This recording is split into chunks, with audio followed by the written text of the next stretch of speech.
If you've been in a car accident right here in Florida, here's the first thing that you say: are you okay? And that's it.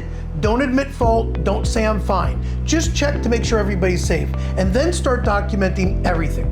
Hi, my name's David Shiner, and these are the questions I get asked all of the time. So you know what you need to do next? You need to take photos.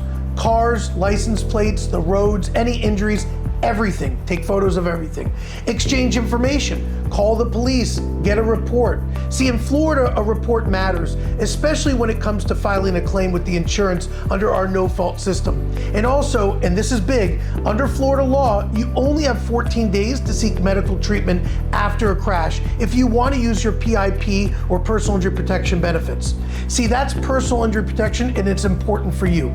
Even if you feel okay, get checked out. It protects you and your rights.